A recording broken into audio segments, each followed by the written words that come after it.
In this video, we'll be talking about what exactly are AI agents, what goes into building production-ready AI agents, and what's actually going underneath N8N when you're using this agent node. So what separates a simple workflow where you're using a LLM versus an AI agent is access to different tools, memory, and ability to take decisions. So when you're building an AI agent, the first part of the puzzle is having an LLM. So if I come here and add an AI agent node, you will see that the first thing that I need to add is a chat model. So you have many options here to have the chat model. You can use Gemini, Anthropic, but the best option if you're looking to have everything in one place is OpenRouter. And the other thing that makes it great is because it's free. So to get OpenRouter chat model to work, firstly you need to click on create credentials and then head to OpenRouter, click on keys and get your API key. And if you create it, you will have your API key. I'm going to copy this and head back to N8N, paste it here and save it. And it should shortly tell you that if it has recognized and your connection is successful. Perfect. So after you have your key ready, you can use many AI models for free as well. So you can have DeepSeek free version. And if you don't blow up the free tier for OpenRouter, you can also use 4O Mini. So I'm just going to use that. And if I chat now using this chat session, I'll say, hello, then it greets me back and asks me if I need anything. So now our chat model is working successfully. Let's talk about the next thing that goes into building an AI agent. The first thing is the LLM brain, which we just covered. The next thing is tool use. So if you see here in N8N, you have this tool option. You can have different applications. You can also call more workflows that's going to give you an answer. But just for testing, I'm just going to use the Wikipedia note because I don't have to configure anything.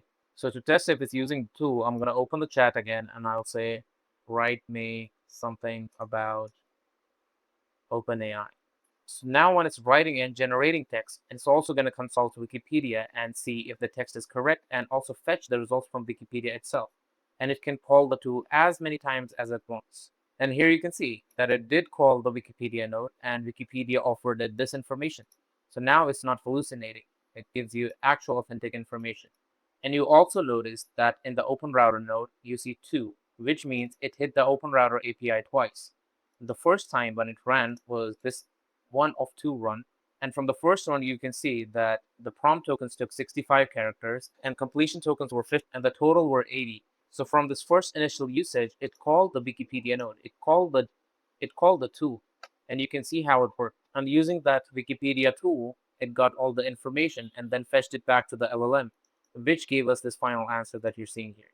The next important part of the puzzle is the memory. So to add memory to your AI agent, you can use different options. So either you can just use a simple memory, which will be stored locally, or you can use databases like NoSQL database like MongoDB, Postgres, Redis. But to keep it simple, I'm just going to use the simple AI memory. And in this node, I can define the context window. So this context window length number here is going to determine how many past interaction and messages does the simple memory retain for your AI agent.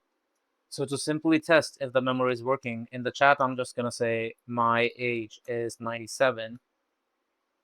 And then I will fetch back my age in the next message and see if it's in the memory. So now you can see that it's stored in the memory now.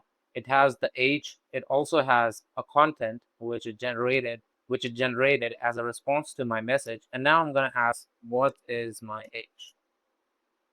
And now it should fetch in the memory, and there you go. So now you can see that your stated age is 97. And you can expand the context window length from here, depending on the AI agent that you're configuring. And the remaining part here is a bit advanced, and we're going to cover that later. So now you can understand how the basic agent works, but you might ask, like, how is it actually functioning? What is actually behind this node?